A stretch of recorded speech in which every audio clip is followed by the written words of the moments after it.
أعوذ بالله من الشيطان الرجيم. بسم الله الرحمن الرحيم. عن جابر بن عبد الله الأنصاري أنه قال عن فاطمة الزهراء عليها السلام بنت رسول الله صلى الله عليه وآله قال: سمعت فاطمة أنها قالت: دخل علي أبي رسول الله في بعض الأيام فقال: السلام عليك يا فاطمة. فقلت: عليك السلام. قال: إني أجد في بدني ضعفا. فقلت له: أعيذك بالله يا أباتاه من الضعف. فقال: يا فاطمة، ائتيني بالكساء اليماني فغطيني به. فآتيته بالكساء اليماني فغطيته به، وصرت أنظر إليه وإذا وجهه يتلألأ كأنه البدر في ليلة تمامه وكماله. اللهم صل على محمد وآل محمد. فما كانت إلا ساعة وإذا بولدي الحسن قد أقبل وقال: السلام عليك يا أماه. فقلت: وعليك السلام يا قرة عيني وثمرة فؤادي. فقال: يا أماه، إني أشم عندك رائحة طيبة كأنها رائحة جد رسول الله. فقلت: نعم، إن جدك تحت الكساء. فأقبل الحسن نحو الكساء وقال: السلام عليك يا جداه يا رسول الله، أتعذن لي أن أدخل معك تحت الكساء؟ فقال: وعليك السلام يا ولدي ويا صاحب حوضي، قد أذنت لك. فدخل معه تحت الكساء. فما كانت إلا ساعة وإذا بولدي الحسين قد أقبل وقال: السلام عليك يا أماه. فقلت: وعليك السلام يا ولدي ويا قرة عيني وثمرة فؤادي. فقال لي: يا أماه، إني أشم عندك رائحة طيبة كأنها رائحة جد رسول الله صلى الله عليه وآله. فقلت: نعم، إن جدك وأخاك تحت الكساء. فدنا الحسين نحو الكساء وقال: السلام عليك يا جداه، السلام عليك يا من اختاره الله، أتعذن لي أن أكون معكما تحت الكساء؟ وقال: وعليك السلام يا ولدي ويا شافي عمتي، قد أذنت لك. فدخل معهما تحت الكساء. اللهم صل على محمد وآل محمد. فأقبل عند ذلك أبو الحسن علي بن أبي طالب وقال: السلام عليك يا بنت رسول الله. فقلت: وعليك السلام يا أبا الحسن ويا أمير المؤمنين. فقال: يا فاطمة، إني أشم عندك رائحة طيبة كأنها رائحة أخي وابن عمي رسول الله. فقلت: نعم، ها هو مع ولديك تحت الكساء.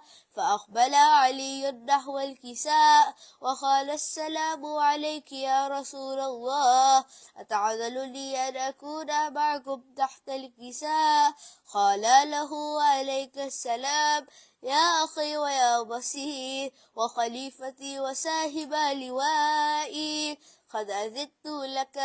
فدخل علي تحت الكساء ثم آتيت نحو الكساء وقلت: السلام عليك يا أباتاه يا رسول الله، أتعذن لي أن أكون معكم تحت الكساء؟ قال: وعليك السلام يا بنتي ويا بضعتي، قد أذنت لك. فدخلت تحت الكساء، فلما اكتملنا جميعا تحت الكساء أخذ أبي رسول الله بطرفي الكساء وأومأ بيده اليمنى إلى السماء وقال اللهم إن هؤلاء أهل بيتي وخاصتي وحابتي، لحمهم لحمي ودمهم دمي، يؤلمني ما يؤلمهم ويحزنني ما يحزنهم، أنا هرب لمن هاربهم وسلم لمن سالمهم وعدوا لمن آذاهم ومحب لمن أحبهم، إنهم مني وأنا منهم، واجعل صلواتك وبركاتك ورحمتك وغفرانك ورضوانك علي وعليهم، وأذهب عنهم الرجس وطهرهم تطهيرا. صل على محمد وآل محمد. فقال الله عز وجل يا ملائكتي ويا سكان سماواتي إني ما خلقت سماء مبنية ولا أرضا مدحية ولا خبرا منيرا ولا شمسا مزيئا ولا فلكا يدور ولا بحرا يجري ولا فلكا يسري إلا في محبتي هؤلاء الخمسة الذين هم تحت الكساء. فقال الأمين جبرائيل يا ربي ومن تحت الكساء؟ فقال عز وجل هم أهل بيت النبوة ومعدن الرسالة، هم فاطمة وأبوها وبعلها وبنوها. اللهم صل على محمد وآل محمد. فقال جبرائيل يا ربي أتأذن لي أن أهبط إلى الأرض لأكون معهم سادسا؟ فقال الله نعم قد أذنت لك. فاهبط الأمين جبرائيل وقال السلام عليك يا رسول الله، العلي الأعلى يقرئك السلام ويخصك بالتحية والإكرام ويقول لك وعزتي وجلالي إني ما خلقت سماء مبنية ولا أرضا مدحية ولا خبرا منيرا ولا شمسا مزيئا ولا فلكا يدور ولا بحر يجري ولا فلك يسري إلا لأجلكم ومحبتكم، وقد عذن لي أن أدخل معكم، فهل تأذن لي يا رسول الله؟ وقال رسول الله وعليك السلام يا أمين وحي الله، إنه نعم قد أذنت لك. فدخل جبرائيل معنا تحت الكساء فقال لأبي إن الله قد أوحى إليكم يقول إنما يريد الله ليذهب عنكم الرجس أهل البيت ويطهركم تطهيرا. اللهم صل على محمد وآل محمد وعجل فرجه. فقال علي لأبي يا رسول الله أخبرني ما لي جلوسنا هذا تحت الكساء من الفضل عند الله. فقال النبي والذي بعثني بالحق نبيا واستفاني بالرسالة نجيا ما ذكر خبرنا هذا في محفل من محافل أهل الأرض وفيه جمع من شيعتنا ومحبينا إلا ونزلت عليهم الرحمة وحفت بهم الملائكة واستغفرت لهم إلى أن يتفرقوا. فقال علي إذا والله فذنا وفاز شيعتنا ورب الكعبة. فقال النبي ثانيا يا علي والذي بعثني بالحق نبيا واستفاني بالرسالة نجيا ما ذكر خبرنا هذا في محفل من محافل أهل الأرض وفيه جمع من شيعتنا ومحبينا وفيهم محبوب إلا وفرج الله هما ولا مغموم إلا وكشف الله غما ولا طالب حاجة إلا وقضى الله حاجته. فقال علي إذا والله فزنا وسعدنا وكذلك شيعتنا ماذا سعدوا في الدنيا والآخرة ورب الكعبة. اللهم صل على محمد وآل محمد.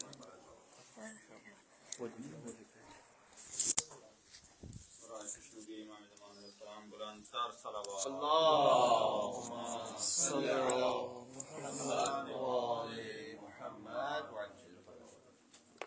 ایک سلوات بھیجو. اللهم صل على محمد وآل محمد.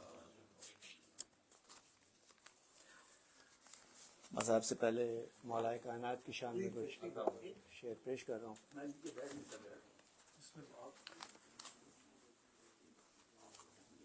حرم کی گود میں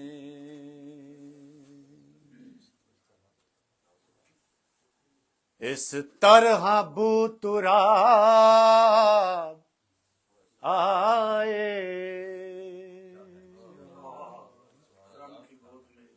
حرم کی گود میں اس طرح بوتراب آئے. اور حرم کی گود میں اس طرح بوتراب آئے.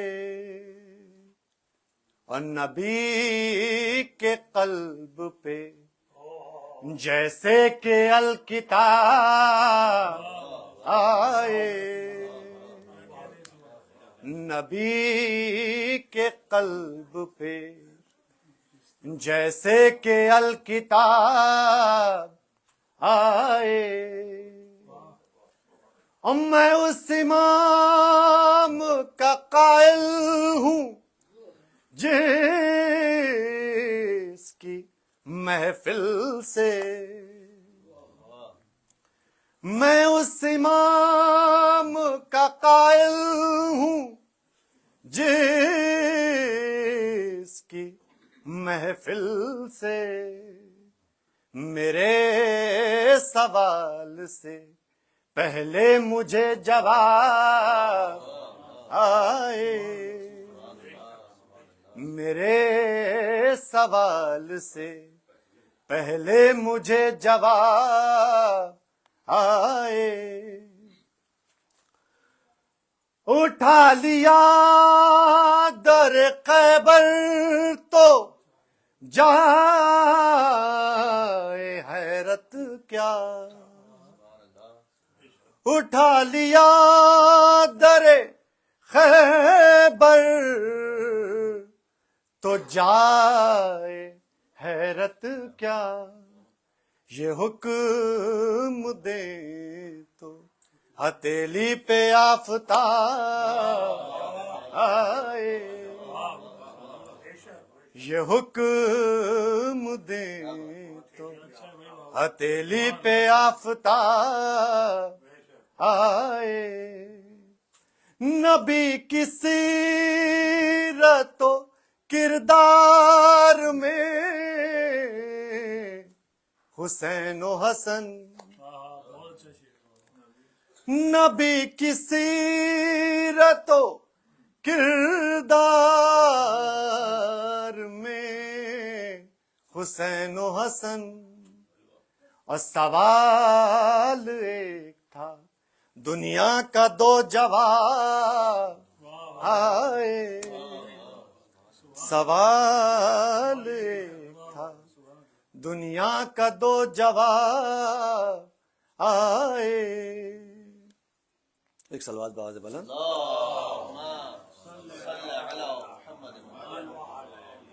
اور فقط زبان سے نظام جہاں نہ بدلے گا. فقط زبان سے نظام جہاں نہ بدلے گا. علی کو دل سے پکارو تو انقلاب آئے.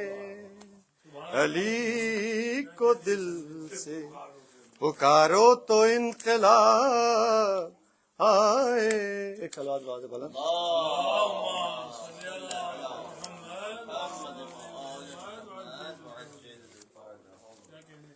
ایک سرکار میر انیس کا کلام پیش کر رہا ہوں. حسین یوں ہوئے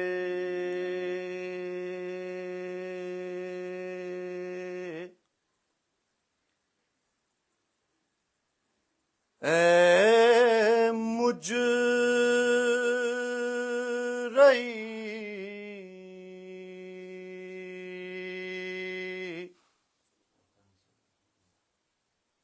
وطن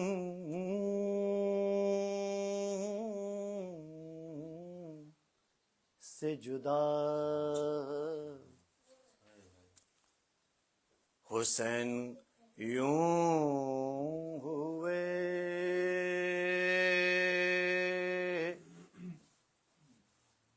اے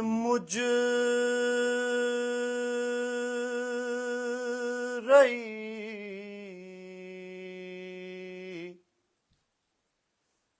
وطن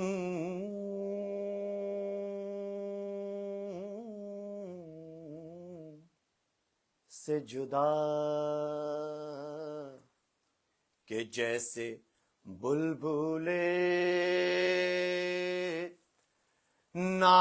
ناشاد ہو چمن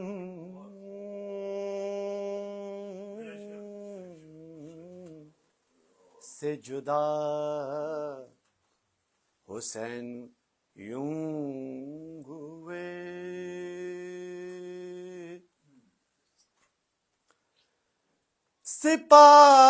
سپاہ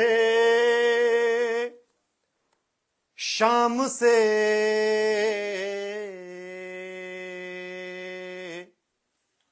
نکلا جوہر تو بولے ملک سپاہ شام سے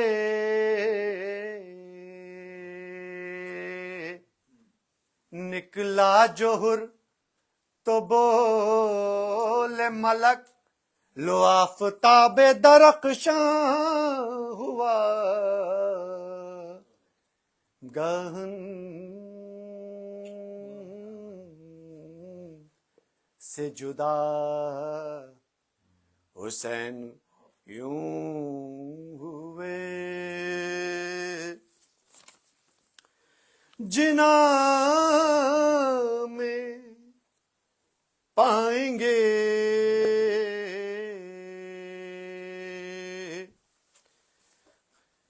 گھر اہل بیت کے مداح جنا میں پائیں گے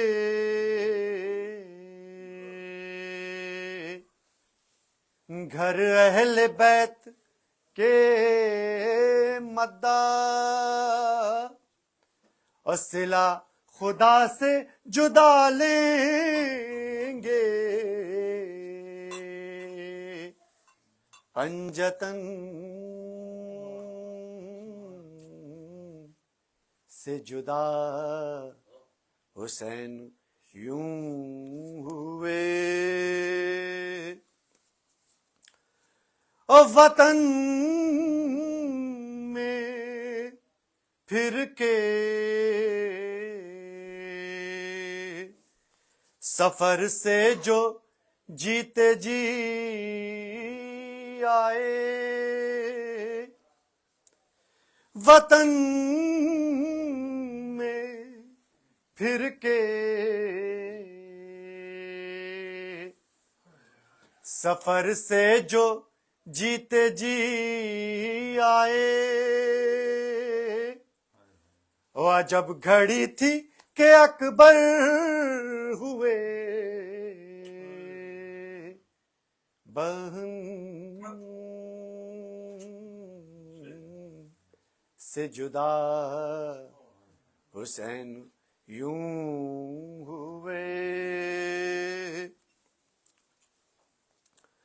اور نکالا گردنے اصغر سے تیر جب شہ نے نکالا گردن اصغر سے تیر، جب شہ نے اور گلے سے بہنے لگا خون جدا دہن سے جدا حسین یوں ہوئے، سکینہ مر گئیں قید حرم میں گھٹ گھٹ کے، سکینہ مر گئیں قید حرم میں گھٹ گھٹ کے، مگر نہ چاند سی گردن ہوئی رسن سے جدا حسین یوں ہوئے۔ اب مقطع پیش کر رہا ہوں۔ فشار قبر کا گر خوف ہے تجھے تو انیس، فشار قبر کا گر خوف ہے تجھے تو انیس، اور رہے نہ سرہ خاک شفا کفن سے جدا حسین یوں ہوئے۔ اللہم صلی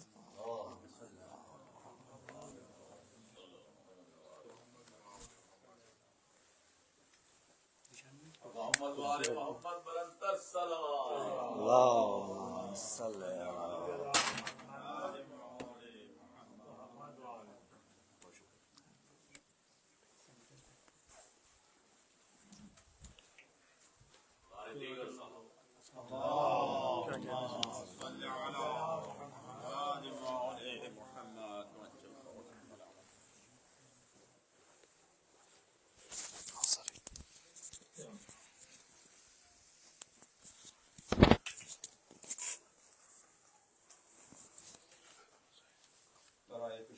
جناب سیدہ سلام اللہ علیہا بلندتر صلوات۔ اللہ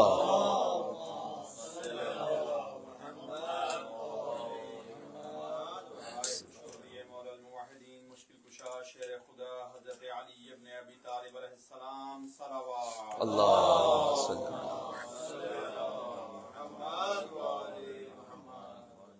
برائے خوشنودی امام حسنین کریمین علیہ السلام بلندتر صلوات۔ اللهم صل علی محمد وعلی محمد۔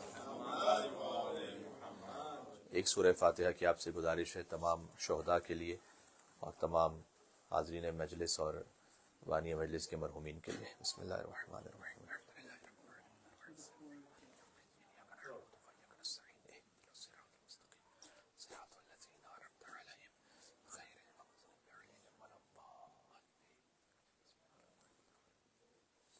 جتنے مومنین یہاں تشریف فرمائے اور جو اسے بعد میں مشاہدہ کریں گے، ان کے گھر میں اگر کوئی مریض ہے تو اس مریض کی شفا یابی کی نیت سے مولا امام زین العابدین السلام کو ہدیہ کرتے ہوئے مل کے بآواز بلند نعرہ صلوات اللہم صل علی محمد وآل محمد۔ اعوذ باللہ من الشیطان الرجیم، بسم اللہ الرحمن الرحیم، وبہ نستعین وہو خیر ناصر ومعین والعاقبۃ للمتقین والجنة للموحدین والنار للعاصین والصلاة والسلام علی أكرم الأنبياء والمرسلين حبيب إله العالمين العبد المرتضى والنبي المجتبى والرسول المصطفى سيدنا ونبينا وشفيع ذنوبنا وطبيب نفوسنا ومولانا بالقاسم محمد. اللهم صل على محمد وعلى محمد وعلى آله الطيبين الطاهرين المعصومين المظلومين المنتجبين المنتخبين الميامين سيما بقية الله في الأرضين الذين أذهب الله عنهم الرجس وطهرهم تطهيرا. صل على محمد رحمة الله على محبيهم واللعنة الدائمة على أعدائهم أجمعين. حاجات کی برابری کے لیے دعا امام زمان علیہ السلام. بسم اللہ الرحمن الرحیم.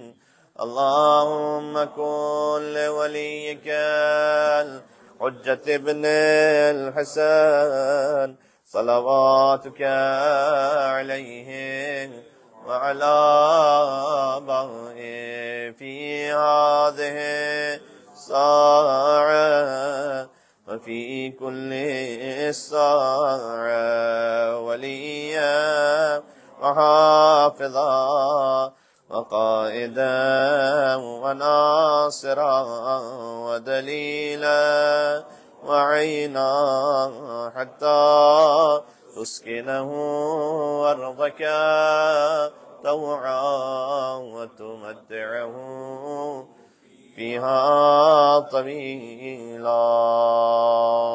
اللهم صل على کر دو. میں ایک سلوات کا ایک اور سہارا دے دیجیے گا مجھے. اللهم صل على محمد وعلى محمد. باردی کا نعرہ صلوات. اللهم صل على محمد وآل محمد وعجل فرجهم. ایک سلوات اور پڑھیے گا, بات شروع کرتے ہیں انشاءاللہ. اللهم صل على محمد وآل محمد وعجل فرجهم. مجلس باب الہوائے شہزادہ علی اصغر علیہ السلام ہے, اور میں فارسی زبان کا ایک قصیدہ دیکھ رہا تھا شہزادے کے لیے. تو اس کا پہلا مصرع, اس کا ترجمہ یہ تھا کہ اگر حسین قرآن ہے تو اس کی سورہ کوثر علی اصغر ہے. ایک مل کے صلوات بھیجیں محمد و آل محمد علیہ السلام پر. اللہم صل علی محمد. تو قرآن حسین کی سورۃ الکوثر کا نام علی اصغر ہے, لہٰذا اس کے بعد انہوں نے اگلا مصرع لکھا کہ لہٰذا چونکہ قرآن حسین کی صورت کوثر علی اصغر ہیں, لہذا لاکھوں مجلسی اور توسی اور مفید زانو ادب طے کرتے ہیں شہزادے کے سامنے, اور ان کی نظریں جھکی ہوئی ہیں اور گردن خم ہے اس حسین کے شہزادے کے سامنے, اس لیے کہ شہزادہ فقط باب الحاجات نہیں ہے, باب الحوائج نہیں ہے, بلکہ حسین کا باب ولایت ہے شہزادہ علی اصغر علیہ السلام. تو انشاءاللہ میں تھوڑا سا اس حوالے سے اگر ہو سکا تو عرض کروں گا. کچھ مومنین تشریف لا رہے ہیں, ایک قدم اگر آپ آگے تشریف لائیں گے تو اللہم صل علی محمد محمد محمد وعجل فرجهم. تو شہزادے کے سلسلے میں جو حاجات کی برابری کے واقعات ہیں وہ شمار سے باہر ہیں, اور جو فضائل کا سلسلہ ہے وہ بھی میں آپ کی خدمت میں عرض کرتا رہا ہوں. میں اتنا ہی عرض کر سکتا ہوں کہ 6 مہینے کے عباس کا نام علی اصغر ہے, اور ابا عبداللہ حسین علیہ السلام آپ دیکھیے کہ وہ خود مولا علی علیہ السلام سے ہیں, تو حسین ہے علی سے, اور پھر حسین کے وجود سے جو جو ہوا وہ علی ہوا, چاہے وہ مولا علی زین العابدین ہو, چاہے وہ شہزادہ علی اکبر ہو, چاہے وہ شہزادہ علی اصغر ہو. تو حسین خود بھی علی سے ہیں, اور حسین کے وجود سے جو ہوا وہ علی ہوا. اور چونکہ نام امام حسین علیہ السلام نے رکھا تو باعث نے خدا رکھا یقیناً. تو علی تو ہوتا وہ ہے کہ جو گود میں حجت کی گود میں بولنا شروع کرے, چاہے وہ علی مرتضیٰ ہوں کہ جو پیغمبر اکرم کی گود میں بول رہے تھے, چاہے وہ علی اصغر ہوں جو اب عبداللہ حسین علیہ السلام کی گود میں اپنے وجود کے ذریعے سے حسین کی حقانیت کا اظہار فرما رہے تھے. حسین کی سب سے بڑی دلیل کا نام ہے علی اصغر. تو انشاءاللہ ہم آپ کی خدمت میں اگر مصائب سے پہلے کچھ ہو سکا تو مزید اس بارے میں عرض کریں گے. بس میں اتنا عرض کروں کہ اس شہزادے سے کیا کچھ مانگا جا سکتا ہے. تو میرے ذہن میں ایک بات آئی کہ جس کا قرآن میں ذکر ہے کہ اللہ اپنے خاص بندوں کو عطا کرتا ہے، وہ ہے حکمت. علم سب کے پاس، علم بھی ایک بڑی نعمت ہے، لیکن جس کے پاس علم ہے ضروری نہیں کہ اس کے بعد حکمت بھی ہو. حکمت ایک خاص نعمت ہے کہ جو اللہ سبحانہ وتعالیٰ اپنے خاص کچھ ایسے بندوں کو عطا کرتا ہے کہ فقط اوتی خیرن کثیرا. اللہ کہتا ہے کہ جس کو ہم نے حکمت عطا کر دی ہے، ہم نے اسے خیر کثیر عطا کر دیا، یعنی سارا خیر اسے عطا کر دیا.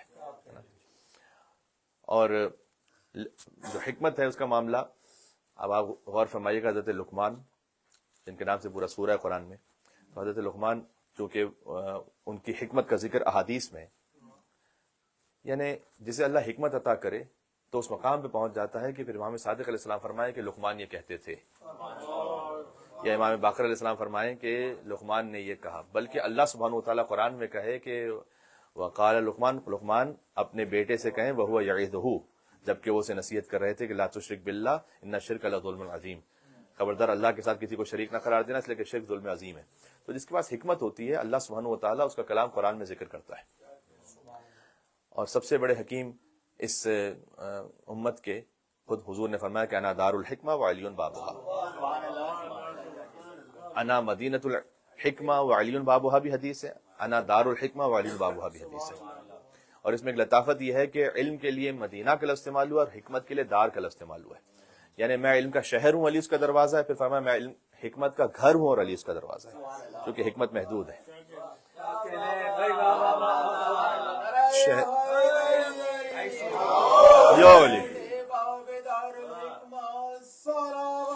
اللہم صلی علی محمد وعلی محمد.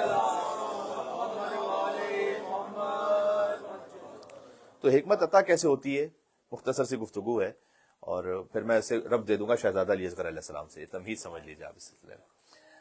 دیکھیں اس میں بھی حکمت تھی کہ شہزادہ علی اصغر علیہ السلام کو سب سے آخر میں لے کر آئے امام حسین علیہ السلام.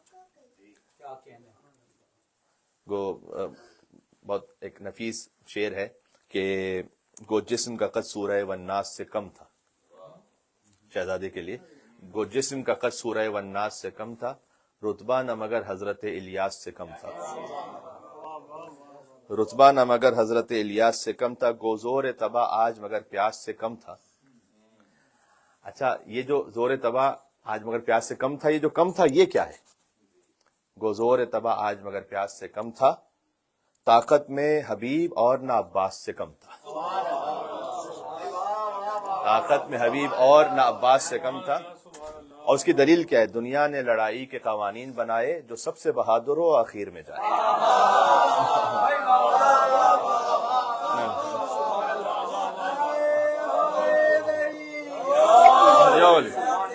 شہزادہ علی اصغر پہ بات ہو رہی.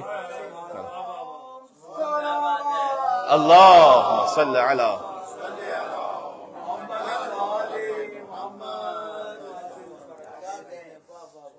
اس لیے حسین کے علمدار سب سے آخر میں ہے، اور علمدار کے بھی بعد جو ہے وہ حسین کا علی اصغر ہے.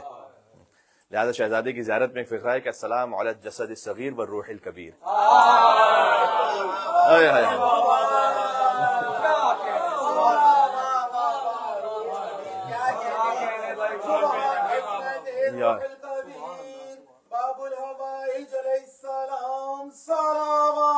اللہم صلی علی.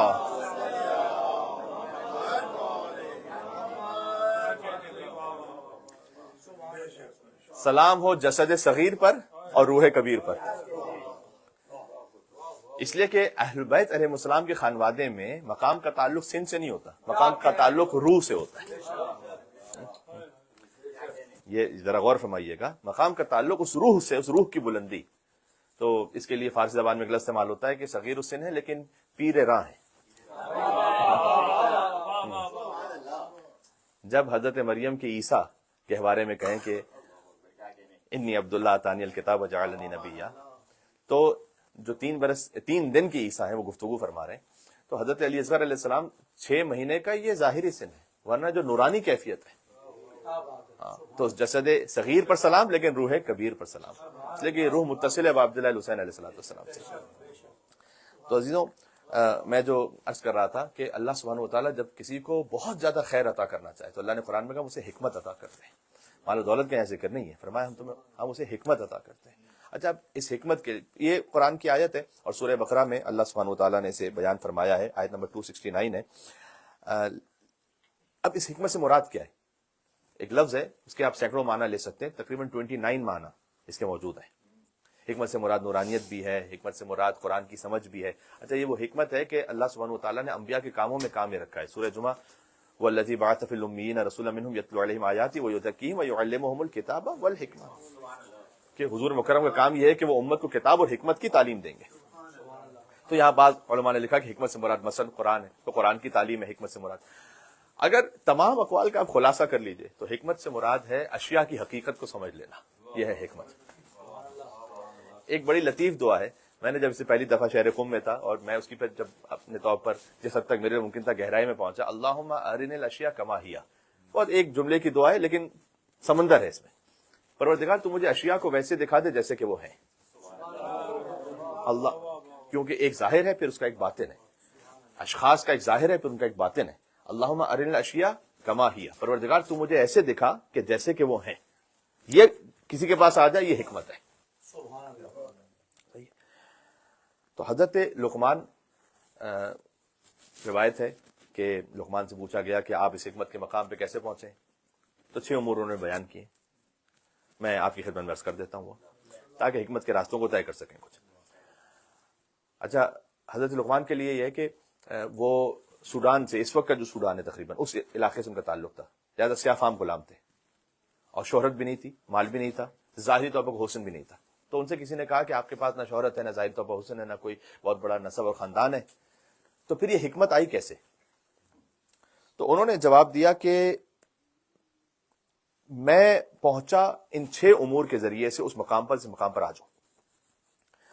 اچھا، یہ کوئی حضور مکرم سے پہلے اس پر عمل کر رہا ہو، اس کا مطلب ہے کہ واقعاً اس میں فطری طور پر اس کی روح اتنی بلند ہے. پہلے فرمایا کہ صدق الحدیث، سچ بولنا. میں ایک مرتبہ ایک حدیث میں نے پڑھی اور وہ آدھی رہ گئی تھی، تو کسی نے مجھ سے بعد میں آ کے پوچھا. وہ حدیث یہ تھی کہ کچھ لوگ ہوں گے جو جنت میں پہنچیں گے اور نہ صراط کو دیکھیں گے، نہ میزان، نہ کوئی اور حساب کتاب، کچھ بھی نہیں. قبر سے اٹھے ڈائریکٹ جنت میں. تو ان کے 2 عمل ایسے ہوں گے کہ جس کی وجہ سے وہ جنت. یہ میں نے آدھی حدیث پڑھی اور اس کے بعد پھر موضوع کو اور نکل گیا تو وہ حدیث رہ گئی. تو بعد میں مجھ سے کسی نے آ کے کہا کہ مولوی صاحب وہ 2 عمل بتائیے. تو ظاہر ہے کہ اس بیچارے مومن کے دماغ میں تھا کہ کوئی 2 رکعت نماز ہوگی، کوئی ایسا ہوگا معاملہ کہ اتنی مرتبہ یہ پڑھ لیجیے تو آپ پہنچ جائیں گے ڈائریکٹ جنت میں. تو میں نے ان سے یہ کہا کہ دیکھیں اس حدیث میں یہ ہے کہ وہ ان سے پوچھا جائے گا کہ تم براہ راست جنت میں کیسے پہنچے ہو، تم نے کچھ دیکھا نہیں؟ ہم نے کچھ بھی نہیں دیکھا، نہ صراط پہ رکے، نہ کوئی حساب کا، کچھ ہوا ہی نہیں، کتاب کھلی ہی نہیں کتاب. کہ ہمارے 2 عمل تھے، ہمیں بتلایا کہ 2 عمل تھے. پہلا یہ کہ ہم تنہائی میں گناہ کرنے سے ڈرتے تھے. تو بعض امور جو بڑے سخت ہوتے ہیں وہ حاصل خالی 2 رکعت نماز سے نہیں ہو جاتے. تنہائی میں گناہ کرنے سے ڈرتے تھے. اور دوسرا یہ ان کا کہنا کہ جو اللہ نے ہمارے لیے نصیب میں لکھ دیا اس پر راضی رہتے تھے، یعنی راضی و رضا رہتے تھے. کوشش اپنی پوری کرتے تھے لیکن راضی و رضا رہتے تھے. تو اس طرح سے یہ بھی کیفیت ہے کہ حکمت جو حاصل ہوگی ان 6 امور سے، وہ نہیں کہ ایک تسبیح گھما لی تو حکمت حاصل ہو جائے گی. وہ کوئی اب جعلی پیر بن جائے، کوئی حکمت حاصل کر لے اور اپنے طور پر زعم اس کو ہو جائے تو الگ بات ہے. لیکن جو حقیقت ہے وہ یہ ہے کہ صدق الحدیث، میں سچ بولنا. اچھا، بھی جو سچ بولنا ہے، میں اس کی تفصیل میں جاؤں تو اس کی بالکل بنیاد سے آپ شروع کریں، حتیٰ بچوں سے سچ بولنا. مولا علیہ السلام نے فرمایا ہے کہ اپنے بچوں سے اس لیے سچ بولو کہ وہ تمہیں اپنا رازق سمجھ رہے ہوتے ہیں، اور جب ان سے تم جھوٹ بولتے ہو تو وہ اصل رازق کے بارے میں بدگمان ہو جاتے ہیں. اب آپ سبحان اللہ، اللہم صل علی.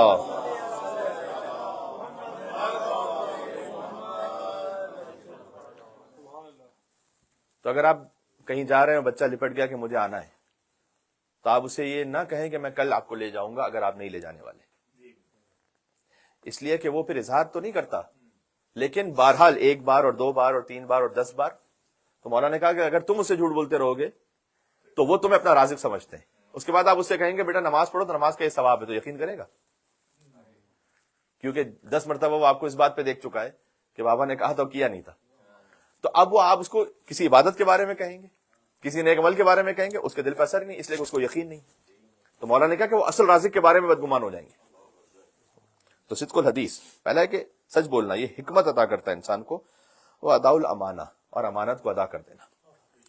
اب امانت کو ادا کر دینا لازمی سی بات ہے کہ امانت کی رعایت، اس میں مالی امانت بھی ہے، اور ہو سکتا ہے کہ کسی مومن کا کوئی عیب آپ تک پہنچا ہے، کوئی راز ہے، کوئی ایسی بات ہے جو اس نے آپ سے کہی ہے، تو آپ اپنی حد تک رکھیں اسے.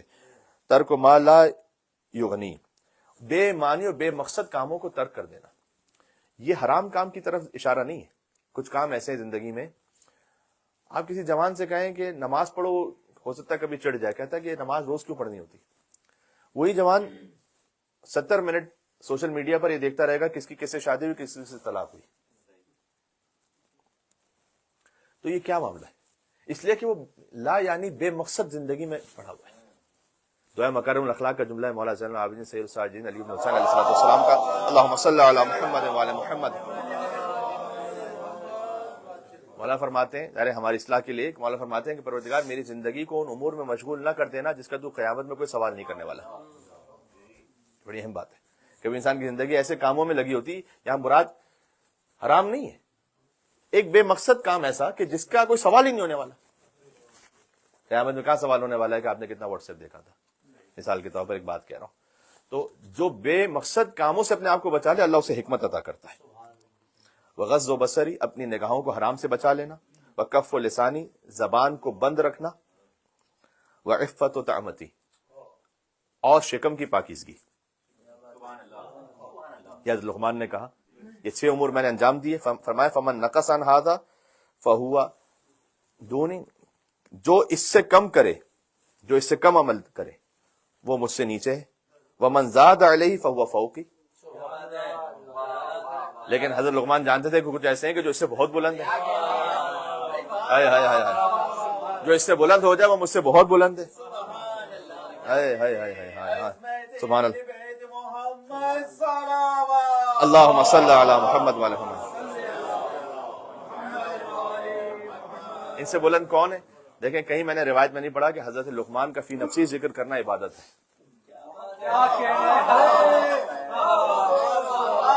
لیکن جو اس امت کی حکمت کا دروازہ ہے اس کا ذکر کرنا اللہ سبحانہ وتعالیٰ کے ہاں عبادت ہے، پروردگار ہے، بندگی ہے.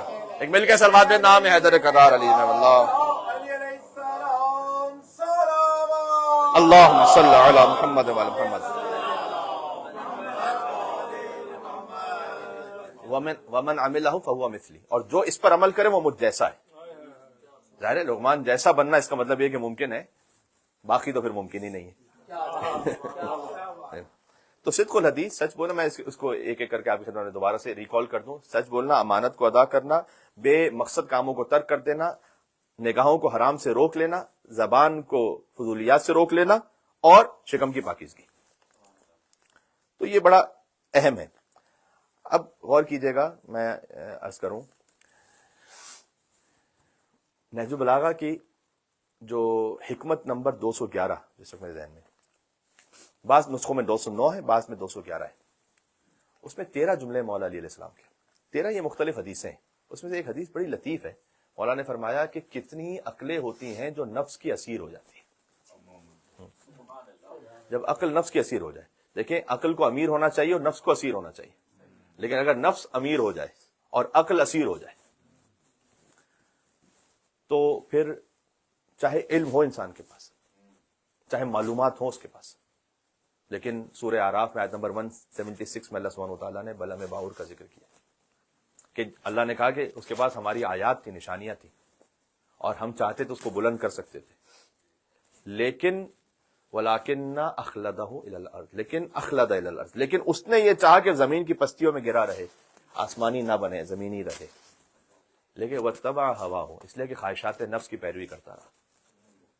تو جب نفس امیر ہو اور عقل اسیر ہو جائے تو علم بھی کسی کام کا نہیں رہتا، پھر تقویٰ رہتا نہیں ہے. اس لیے صادق علیہ محمد کا کلام میں فرمایا کہ کم عمل تقوی کے ساتھ، کم عمل تقوی کے ساتھ اللہ کے یہاں زیادہ محبوب ہے اس کثیر عمل سے جو بغیر تقوی کے۔ اس کو رکھیں، اللہم صلی علی محمد وعلی محمد۔ کم عمل ہے، تقوی کے ساتھ ہے۔ کربلا کے سب سے کم سے شہید کا ذکر ہے، آپ غور کیجئے گا، کم عمل ہے ایک عام مومن کا، اگر تقوی کے ساتھ ہے اللہ کو زیادہ محبوب ہے اس کثیر عمل سے جس میں تقوی نہیں، اس لیے کہ اللہ قبول متقین سے کرتا ہے، اور علی ہے امام المتقین، تو اللہ سبحانہ وتعالیٰ قبول کرتا ہے اس میں۔ تقوی کی ڈیفینیشن کیا ہے؟ تقوی سادہ ڈیفینیشن یہ کہ اپنے آپ کو حرام سے بچا لے، حرام سے بچا کے کم عمل کیجیے۔ بعض لوگ ہوتے ہیں کہ جو نگاہ کے حرام میں یا زبان کے حرام میں یا کچھ اور حرام میں مبتلا ہوتے ہیں، اس کا جو کثیر عمل ہے، حتیٰ یہ کہ امام الاسلام نے ایک لطیف جملہ امام کا فرمایا کہ جس کی زندگی میں خوف خدا ہے یعنی تقوی ہے، اس کے لیے دعا زندگی میں اتنی ہی کافی ہو جاتی ہے جتنا کھانے میں نمک، یعنی دعا ضروری ہے لیکن اتنی ہی کافی ہے، زیادہ لمبی دعاؤں کی ضرورت نہیں رہتی اسے۔ کھانے میں نمک کتنا ہوتا ہے؟ کھانے میں نمک ضروری ہے، اس کے بغیر وہ بے ذائقہ ہے، لیکن بہت کم کافی ہے۔ مولا نے کہا کہ اگر کسی کی زندگی میں تقوی ہے تو اس کے لیے دعا اتنی کافی ہو جاتی ہے جتنا کھانے میں نمک، بس مختصر سی دعا اس کے لیے کافی ہو جاتی ہے، ضروری نہیں کہ لمبی لمبی دعائیں پڑھے۔ وہ جیسے کہ ایک شخص آیا مولا علیہ السلام کے پاس اور بہت لمبی دعائیں پڑھا کرتا تھا، تو مولا نے کہا کہ وہ اللہ جو تیری لمبی دعاؤں کو سننے والا ہے وہ چھوٹی دعاؤں کو بھی سننے والا ہے۔ اور پھر مولا علیہ السلام نے اس کو ایک دعا تعلیم فرمائی جو 4 جملوں کی دعا تھی کہ الحمدللہ علی کل نعمہ واسأل اللہ من کل خیر واعوذ باللہ من کل شر واستغفر اللہ من کل ذنب۔ مولا نے کہا یہ 4 جملے یاد کر، اس میں ہر دعا شامل ہے۔ حمد اللہ کی اس کی ہر نعمت پر، سوال کرتا ہوں اللہ سے ہر خیر کا، پناہ مانگتا ہوں اللہ کی بارگاہ میں ہر شر سے، اور استغفار کرتا ہوں ہر گناہ سے۔ مولا نے کہا اس میں ہر دعا آ گئی۔ وہ اللہ جو تیری، مولا نے فرمایا کہ طویل دعاؤں کو قبول کرنے والا ہے، وہی قلیل دعاؤں کو بھی قبول کرنے والا ہے، وہی اللہ ہے۔ تو کبھی ضروری نہیں ہوتا کہ آپ بہت زیادہ کوئی لمبے اعمال انجام دیں، لیکن اس بات کا خیال رکھیں۔ یہ میں اپنے آپ کے لیے بھی کہہ رہا ہوں، اور انشاءاللہ اللہ سبحانہ وتعالیٰ سب کو توفیق نصیب فرمائے۔ نہج البلاغہ کا ایک اور خطبہ ہے، خطبہ نمبر 150، اس میں مولا سے کسی نے کہا کہ مولا مجھے نصیحت کریں، تو مولا نے ڈوز نہیں بتائے، ڈونٹس بتائے، اس میں امپورٹنٹ ہے۔ کسی نے کہا کہ مولا مجھے نصیحت کریں تو مولا نے اس کو ڈونٹس بتائے، ڈوز نہیں، اس لیے کہ اگر نفس میں غلاظت ہے تو آپ زمزم بھی ڈال دیں اس میں تو مل کر پھر وہ، تو مولا نے فرمایا کہ لا تکم ممن یرجو الآخرۃ بغیر العمل ویرجی التوبۃ بطول العمل یقول فی الدنیا بقول الزاہدین ویعمل فیہا بعمل الراغبین ان اعطی منہا لم تشبع وان منع منہا لم تقنع وان اعطی منہا لم یشبع وان منع منہا لم یقنع یعجز عن شکر ما اوتی ویبتغی الزیادۃ فیما بقی عنہا ولا ینتہی یامر بما لا یاتی یحب الصالحین ولا یعمل عملہم ویبغض المذنبین وہو احدہم۔ تو یہاں اس کا شروع کہاں سے ہوتا ہے یہ فقرہ؟ لا تکن ممن، ایسے نہ ہو جانا۔ اس نے نصیحت کی تھی کہ مولا میں کیسا بنوں، مولا نے کہا ایسے نہ ہو جانا۔ لا تکن ممن یرجو الآخرۃ بغیر العمل، ایسے نہ ہو جانا کہ جو آخرت کو بغیر عمل کے امید رکھتے ہیں۔ وَيُرَجِّ التَّوْبَةَ بِطُولِ الْعَمَلِ، اچھا سب سے بڑا عمل خود محبت اہل بیت، یہ بات ذہن میں رکھیے گا۔ وَيُرَجِّ التَّوْبَةَ بِطُولِ الْعَمَلِ، اور لمبی خواہشات کی وجہ سے توبہ کو ڈیلے کرتے ہیں، ابھی لمبی زندگی بہت ہے۔ وَيُرَجِّ التَّوْبَةَ بِطُولِ الْعَمَلِ، کہتے ہیں یار ابھی بہت پڑا ابھی۔ امام نے کسی جوان سے کہا کہ اپنی آخرت کی تیاری کر، اس نے کہا کہ مولا ابھی تو میں جوان ہوں۔ امام نے کہا کیا پتا 3 دن بعد تیری موت لکھی ہو۔ امام نے اس کی طرف اشارہ کیا تھا، اور 3 دن بس کی موت ہو گئی۔ تو لازمی تو نہیں، آپ قبرستان جب کبھی تشریف لے جائیے تو آپ سنوں کو پڑھیں، عمروں کو پڑھیں، تو سارے کو بوڑھے تھوڑی ہیں وہاں۔ تو یرج التوبۃ بطول العمل یقول فی الدنیا بقول الزاہدین۔ حضرت علیہ محمد سے کسی نے پوچھا کہ مولا کچھ لوگ جب مرتے ہیں ان کی آنکھیں کھلی ہوتی ہیں، کچھ مرتے ہیں ان کی آنکھیں بند ہوتی ہیں، فرق کیوں ہے؟ امام نے کہا کہ جس کی آنکھیں بند تھی اس کے پاس اتنا جلدی ملک الموت آیا کہ کھولنے کا موقع نہ مل سکا، اور جس کی آنکھیں کھلی تھی اس کے پاس بھی اتنا اچانک آیا کہ اسے بند کرنے کا موقع نہ مل سکا۔ تو دفتن ہے یہ یقول فی الدنیا بقول الزاہدین کا، ان لوگوں کی طرح نہ ہو جانا کہ جو زاہدوں جیسی باتیں تو کرتے ہیں، وَيَعْمَلُ فِيهَا بِعَمَلِ الرَّاغِبِينَ، کام دنیا پرستوں جیسا کرتے ہیں۔ کسی کے ساتھ آپ بیٹھ جائیے، کبھی آپ کو لگے گا اس سے زیادہ متقی پرہیزگار تو کوئی ہے نہیں، لیکن کبھی حرکتوں میں چلے جائیے تو لگے گا کہ اس سے بڑا دنیا پرست کوئی نہیں ہو سکتا۔ یعنی دنیا دار، اپنے نفس کا اسیر، یعمل فیہا بعمل الراغبین ان اوتی منہا لم یشبع. دیکھیں اب یہ بہت اہم بات ہے. ہم نے کہا اپنا نفس ایسے نہ بنا لینا کہ ان اوتی منہا لم یشبع. جب اللہ عطا کرتا ہے تو تم سیر نہیں ہوتے, کتنا بھی دے دے وہ. وَإِن مُنِعَ مِنْهَا لَمْ يَخْنَ, اور اگر وہ روک لیتا تو پھر قناعت نہیں کرتے. یعجز عن شکر ما اوتی, اور پھر ایسا نفس کے جو عطا کیا گیا ہے اس کا شکر ادا کرنے سے عاجز ہے. یعجز عن شکر ما اوتی ویبتغی زیادۃ فیما بقی, لیکن خواہش اور حرص بہت زیادہ کی رکھتا ہے. یعجز عن شکر ما اوتی ویبتغی زیادۃ فیما بقی ینہا ولا ینتہی یأمر بما لا یأتی, روکتے اس سے جس سے خود نہیں رکتے, حکم اس کا دیتے ہیں جس پہ خود عمل نہیں کرتے. یحب الصالحین ولا یعمل عملهم ویبغض المذنبین وهو عہدهم. اس کے کلام کی بلاغت ہی عجیب ہے. یحب الصالحین, یہ وہ نفس ہے کہ جو صالحین سے محبت کرتا ہے. ولا یعمل عملهم, لیکن ان کے جیسا ہونا نہیں چاہتا. ویبغض المذنبین, گناہگاروں سے ہیٹ رکھتا ہے. وهو عہدهم, خود انہی میں سے ہوتا ہے. یہ جناب امیر کا کلام ہے. نصیحت نمبر 150. اللہم صل علی محمد وعجل فرجہم. تو بہرحال اپنے نفس کی اصلاح وہ بھی آپ نے مانگنی ہے. یہاں شہزادے کے در پر جب آئے ہیں تو دنیا نہیں خالی, بلکہ یہ کچھ بھی مانگ کے جائیں انشاءاللہ سے. آغا مرزا قمی وہ دفن ہے بی بی معصومہ قم کے حرم کے ساتھ, ایک قبرستان ہے اس میں. اور جب طلباء کو کوئی حاجت ہوتی تھی تو وہ جاتے تھے ان کے یہاں علمی کوئی مسئلہ حل کرنے کے لیے, تو وہاں جا کے قبر پہ دعا کرتے تھے. انہوں نے, ان کا معمول تھا کہ ایک مصائب پڑھنے والے جس کو روزہ خان کہتے ہیں ایران میں, وہ ان کے پاس ہوتے تھے. اپنے درس کے بعد وہ ہمیشہ کہتے تھے شہزادہ علی اصغر کا مرثیہ پڑھو. تو ایک دن دو دن جب مسلسل یہ ہوتا رہا تو اس نے آ کے کہا کہ میں روزہ خان ہوں, میں مصائب اور بھی پڑھ سکتا ہوں, آپ کہیں تو میں, کیونکہ روزانہ ایک ہی تکراری مصائب ہوتے ہیں تو میں کچھ اور پڑھتا ہوں. تو انہوں نے کہا کہ نہیں, میں چاہتا ہوں کہ اسی ہستی کے مصائب پڑھوں. اس لیے کہ کربلا میں ایک کیفیت وہ ہے, اب میں تھوڑا سا دور ہوں مصائب سے, لیکن ظاہر ہے کہ آپ کا دل خود بخود آمادہ ہو جائے گا. کربلا میں ایک کیفیت وہ ہے کہ جو خالی شہزادے کے ساتھ ہے اور کسی شہید کے ساتھ نہیں ہے.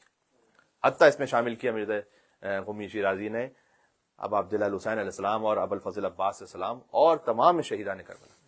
فرمایا کہ وہ یہ کہ جو کوئی میدان میں گیا کسی نہ کسی صورت میں اپنا دفاع کر سکتا تھا,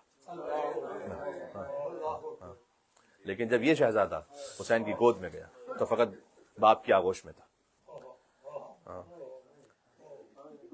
ایک بزرگ شخصیت ہے مرزا ید اللہ, ان کے گھر کا واقعہ ہے کہ ان کا بیٹا 4 سال کا, وہ ایسا علیل تھا کہ بار بار گر کر بے ہوش ہو جاتا تھا.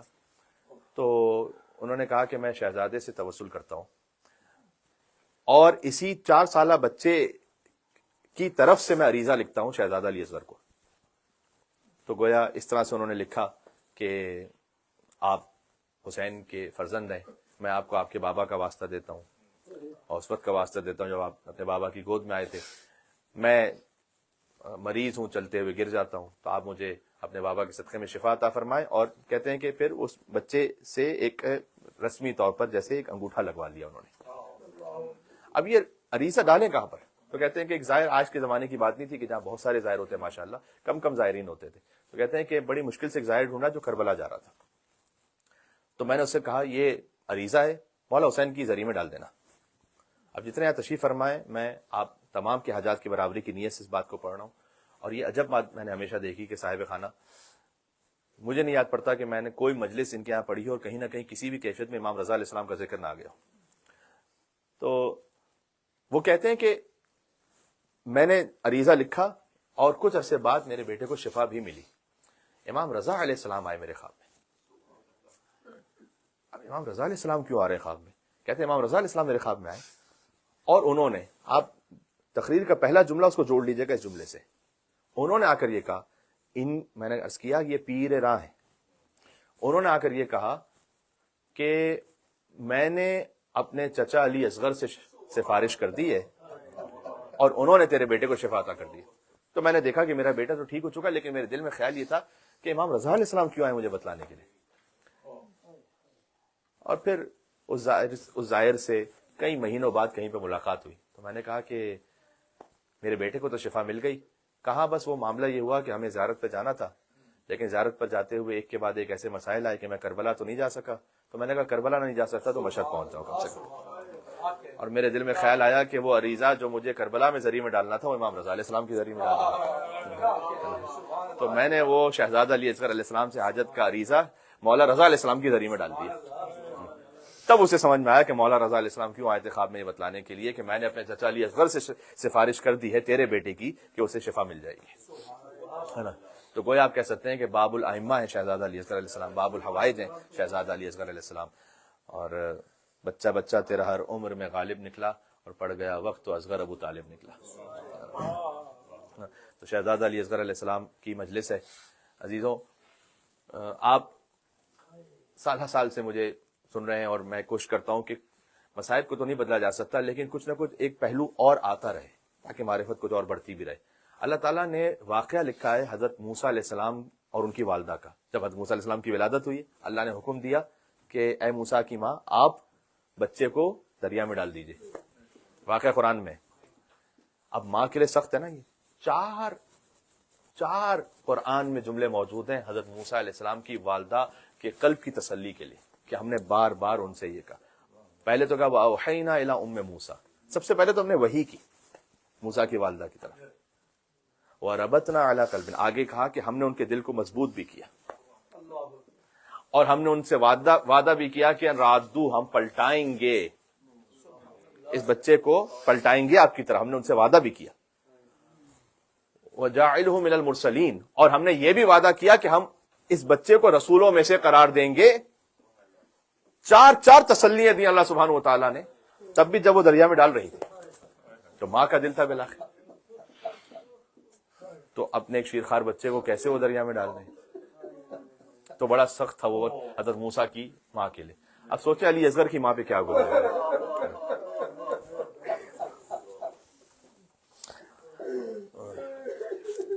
شہزادہ علی اصغر کی والدہ پر کیا گزری. میں نے علامہ رشید ترابی صاحب علی اللہ مقامہ کے حوالے سے بات سنی تھی کہ انہوں نے ایک جگہ گفتگو میں بیان کیا تھا کہ یہ وہ شہزادہ ہے کہ جس پر فرینچ رائٹرز نے بھی مرثیے کہے ہیں اور مصائب کو بیان کیا ہے. غیر مسلموں نے ذکر کیا شہزادے کا, لیکن جو پہلا مرثیہ کہا اس شہید پر وہ خود ان کی ماں نے کہا. فرمایا یا بنیا مثلک یمشا, اے بیٹا کیا تجھ جیسا بھی نہر ہوتا.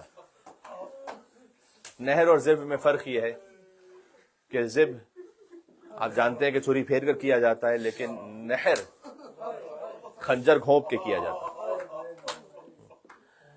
کربلا کے 2 شہید ایسے ہیں, شہیدوں کے سر تو بعد میں قلم ہوئے, شہزادہ علی اکبر, ابو الفضل عباس اسلام, سر قلم کیے گئے, لیکن 2 شہید ایسے ہیں جو شہید ہی ایسے ہوئے کہ ان کا سر زندگی میں کٹ گیا. ایک حسین کے علی اصغر ہیں اور ایک خود ابا عبداللہ حسین علیہ السلام.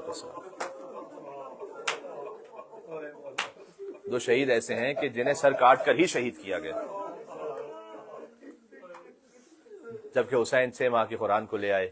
اور ایک فقرہ ہے مقتل میں کوشش کرتا ہوں کہ مقتل ہی سے آپ کی خدمت میں ایسے پڑھوں کہ مصائب کی ایک کیفیت یوں رہے کہ جو کچھ مقتل میں ہے وہی بیان ہو اور پھر اس سے ہم امام حسین السلام کے غم کی اس کیفیت کو سمجھیں. اما ترونہ کیف یتلظی, یہ امام حسین علیہ السلام نے فرمایا کیا تم نہیں دیکھتے کہ کیسے یہ تڑپ رہا ہے.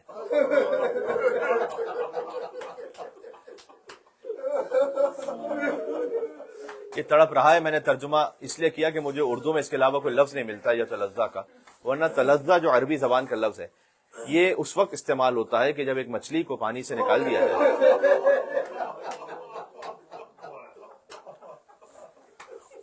وہ تڑپ رہی ہو, اس وقت یہ تلظہ کا لفظ نہیں استعمال ہوتا.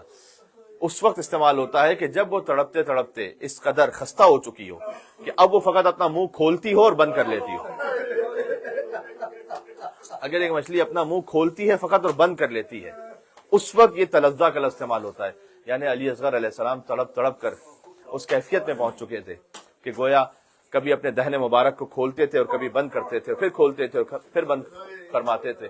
اس وقت امام حسین نے فرمایا کہ اما ترونہ کیف یتلظی, تم کیا دیکھتے نہیں کہ یہ کیسے اس کیفیت میں ہے کہ عمر سعد سے حرملہ نے یہ کہا کہ حرملہ سے عمر سعد نے کہا کہ اختا کلام الحسین، حسین کے کلام کو قطع کر دے۔ حسین تو کوئی گفتگو نہیں کر رہے تو کلام کی کیا بات ہے؟ حسین کے کلام کا نام علی اصغر ہے، حسین کے کلام کو قطع کر دے۔ تو 3 بھال کا تیر جوڑا گیا کہ جو جانوروں کو گرانے کے لیے استعمال ہوتا تھا۔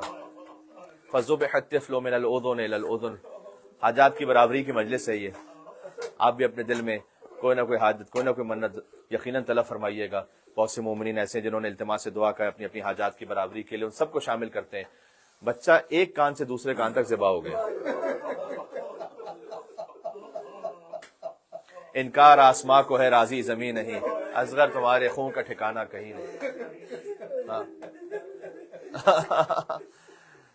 ایک بزرگ عالم انہوں نے لکھا ہے امام حسین علیہ السلام نے اس لہو کو فقط اپنے چلوں میں لیا، اپنے چہرے پر مل لیا۔ تو کہا کیوں؟ امام حسین نے اصغر کے لہو کو زمین پر نہیں گرنے دیا بلکہ اپنے وجود کا حصہ بنا لیا، اس لیے کہ کان ھذا الدم من انفس ذخائر آل محمد، اس لیے کہ آل محمد کے ذخائر میں سے نفیس ترین ذخیرہ علی اصغر کا وہ خون ہے کہ امام حسین نے اپنے ساتھ متصل کر لیا، جذب کر لیا امام حسین نے۔ اور حسین 7 مرتبہ آگے بڑھے اور 7 مرتبہ پیچھے ہٹے۔ انا للہ و انا الیہ راجعون، رضا بقضائک و تسلیما لامرک، پروردگار حسین تیری رضا پر راضی ہے۔ ایک عجب فقرہ ہے یہاں پر امام حسین علیہ السلام کا، جس میں زندگی کا سب سے بڑا درس ہے۔ فرمایا کہ ہون لی الامر لانہ بعینک، پروردگار یہ شہادت بھی حسین کے لیے آسان ہو گئی سہنا، اس لیے کہ میں جانتا ہوں تو دیکھ رہا ہے، کیونکہ تیری نگاہوں کے سامنے، اس لیے یہ امر بھی حسین کے لیے آسان ہو گیا۔ اللہ اکبر، کیا یقین ہے، اللہ اکبر، کیا اطمینان ہے۔ اور اس کے بعد امام حسین امام بھی ہیں، باپ بھی ہیں۔ امامت کہہ رہی ہے کہ خیمے میں لے جاؤ، باپ کی شفقت یہ کہہ رہی ہے کہ اگر میں لے گیا تو ماں برداشت نہ کر پائے گی۔ بالآخر اب آپ جلال حسین علیہ السلام پہنچے، اور جیسے ہی خیمے میں پہنچے تو اصغر گئے تھے تو روتے ہوئے گئے تھے، آئے تو خاموش ہو چکے تھے۔ 4 برس کی بہن نے پوچھا بابا اصغر کو پانی پلانا ہے بابا؟ حسین نے ابا کا دامن الٹا، تو ماں نے کہا کہ کیا تجھ جیسا بھی نہر کیا جاتا ہے؟ اور پھر حسین علی اصغر علیہ السلام کو، میری تقریر کا آخری فقرہ ہے، حسین شہزادے کو لے کر آئے، یہ واحد وہ لاش ہے جو حسین نے دفن کیا۔ کیا کیفیت ہوگی کہ جب باپ نے خود ہی قبر بنائی اپنے 6 مہینے کے شہید کی، اور باپ نے میں نے ایک ایرانی مداح سے اس واقعے کو سنا ہے کہ یہ واقعہ فقط شہزادہ علی اکبر کے لیے نہیں کہ بی بی زینب سلام اللہ علیہ باہر تشریف لے آئی تھی، بلکہ شہزادے علی اصغر علیہ السلام کے لیے کہ جب حسین دفن کرنے لگے اور جب خاک ڈال رہے تھے علی اصغر، کہیں روح حسین نہ پرواز کر جائے لحاظ۔ اب فقط اس ایک لاشے کو کیوں دفن کیا امام حسین علیہ السلام نے، اس کی مصلحت یا حسین جانتے ہیں یا خدا حسین جانتا ہے، لیکن میں ایک بات جو سمجھ پایا ہوں وہ یہ ہے کہ حسین یہ جانتے تھے نا کہ شام غریبہ میری ماں فاطمہ الزہرا مقتل میں آئیں گی، اور جب وہ میرے علی اصغر کو دیکھیں گی تو انہیں اپنا محسن یاد آئے گا۔ کیا نصیب ہے سیدہ کا اور ان کے لال امام حسین علیہ السلام کا۔ سیدہ کے محسن تھے جو 6 ماہ کے شکم میں مارے گئے، حسین کے علی اصغر تھے جو 6 ماہ کے ہاتھوں میں مارے گئے، اور حسین یہ بات بھی جانتے تھے کہ لاشوں کو پامال کیا جائے گا، کہیں میرا علی اصغر لاش سیعلم الذین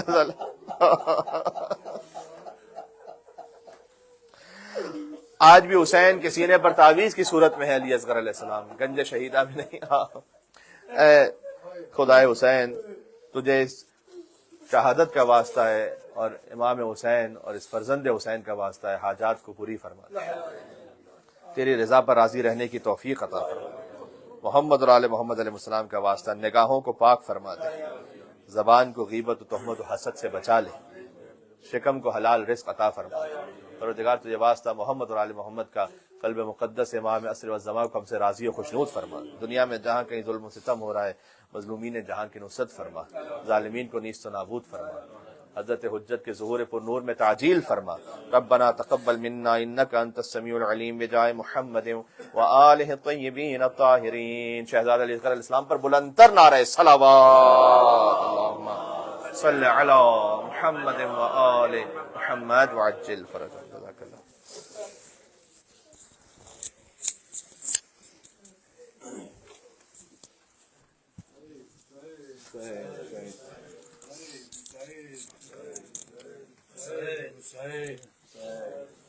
حسین حسین سن کے حلمل کی صدا جھولے سے ایک محل دے رہا ہے یہ صدا لبیک یا شاہ خدا. سن کے حلمل کی صدا جھولے سے ایک محل دے رہا ہے یہ صدا لبیک یا شاہ خدا.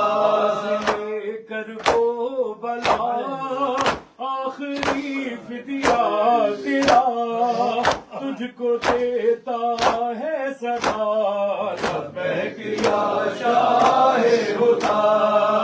سن کے حلمل کی صدا جھولے سے ایک محل دے رہا ہے یہ صدا لبیک یا شاہ خدا. سجے کر کو بلا پھر ہو سلطن سے جدا پھر سجے کر کو بلا پھر ہو سلطن سے جدا پھر فدا ہوں پھر فدا ہو سکا کب حق ادا. قافلہ جس دن چلا ایک ننھا سا گلا نیزے سے کہتا رہا لبیک یا شاہ خدا. سن کے حلمل کی صدا جھولے سے ایک محل دے رہا ہے یہ صدا لبیک یا شاہ خدا.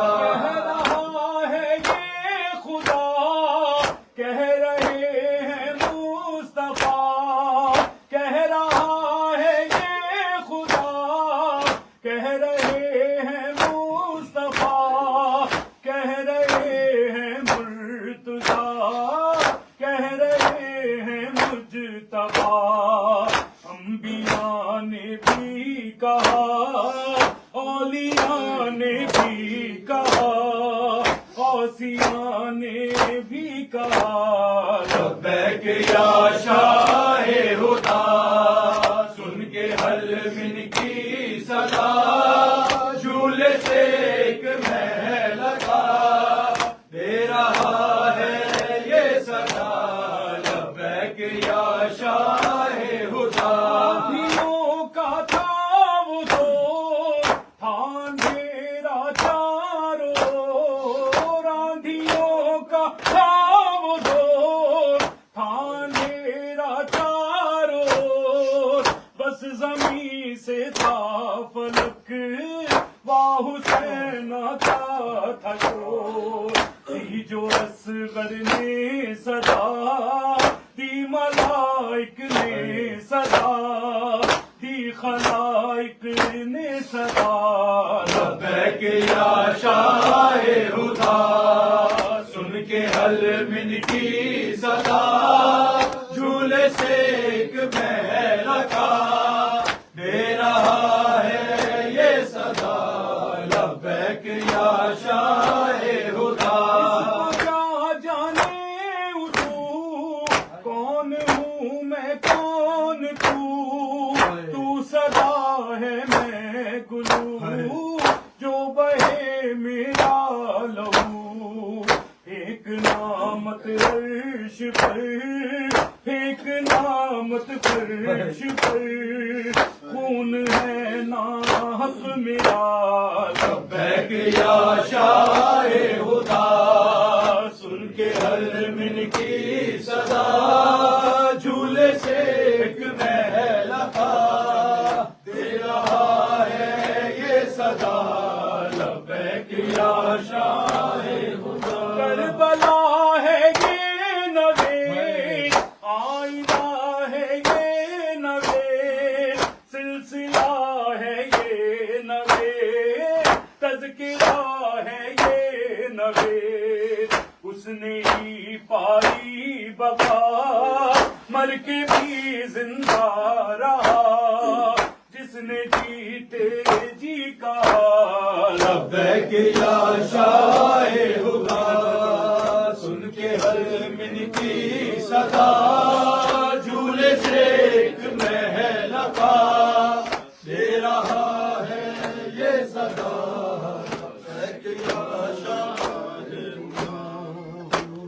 آ جاؤ چاند میرے تیری پیاس میں بجھاؤں اصغر میں تیری ماں ہوں آ جاؤ چاند میرے تیری پیاس میں بجھاؤں اصغر میں تیری ماں ہوں آ جاؤ چاند میرے تیری پیاس میں بجھاؤں اصغر میں تیری ماں میرے لاڈلے کہاں ہو میرے لاڈلے کہاں ہو سینے تمہیں لگاؤں اصغر میں تیری ماں ہوں آ جاؤ چاند میرے تیری پیاس میں بجھاؤں اصغر میں تیری ماں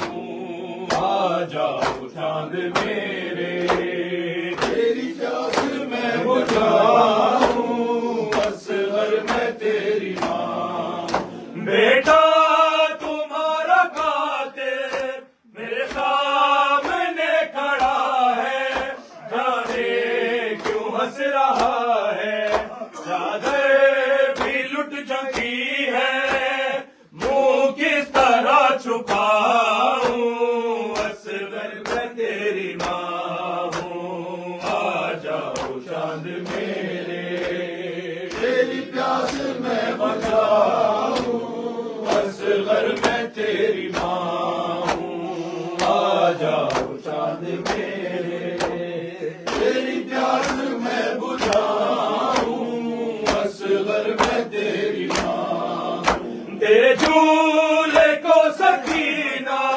رو رو کے چومتی ہے تجھے گھر میں ڈھونڈتی ہے تیری موت کی خبر میں کیسے اسے سناؤں اصغر میں تیری ماں ہوں آ جاؤ چاند میرے تیری پیاس میں بجھاؤں اصغر میں تیری ماں ہوں آ جاؤ چاند میرے تیری پیاس میں بجھاؤں اصغر میں تیری ماں میری جان جا رہی ہے یہ سوچ سوچ اصغر اس پھول سے گلے پر یہ تیر کیسے جھیلا بہنوں کو کیا بتاؤں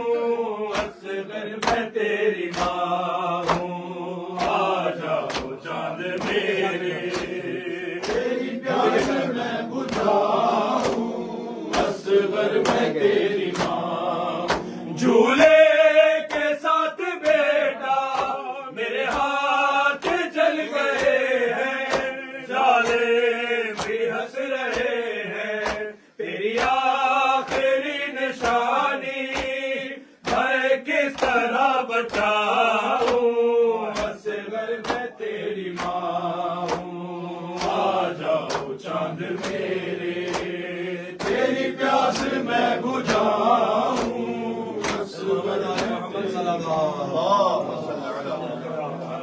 السلام علیکم یا نبی اللہ السلام علیکم یا رسول اللہ السلام علیکم یا حبیب اللہ السلام علیکم یا خاتم النبیین و سید المرسلین و یا طہ و یاسین السلام علیکم ورحمۃ اللہ وبرکاتہ السلام علیکم یا ابا عبداللہ الحسین السلام علیکم یا ابن رسول اللہ الثقلین السلام علیکم یا ابن امیر المؤمنین و یا ابن فاطمۃ الزہراء السلام اللہ علیہا السلام علیکم ورحمۃ اللہ وبرکاتہ السلام علیکم یا مولا یا غریب الغرباء السلام علیکم یا معین الضعفاء والفقراء السلام علیکم یا مغیث الشیعۃ والضوار فی یوم الجزاء السلام علیکم یا ایھا المدفون بارض طوس السلام عليك يا علي بن موسى أيها الرضا الراضي بالقدر والقضاء. السلام عليكم ورحمة الله وبركاته. السلام عليك يا آقا يا مولا يا صاحب الأمر والعصر والزمان. الأمان الأمان الأمان من فتنة الزمان. السلام عليك يا مظهر الإيمان. السلام عليك يا إمام الإنس والجان ويا شريك القرآن ويا قامع الكفر والطغيان. السلام عليك يا دافع الظلم والعدوان. أجل الله تعالى فرجك وسهل الله تعالى مخرجك وظهورك وجعلنا الله من أنصارك وأعوانك وشيتك ومحبيك. السلام عليكم ورحمة الله وبركاته مع الصلوات. اللهم صل على محمد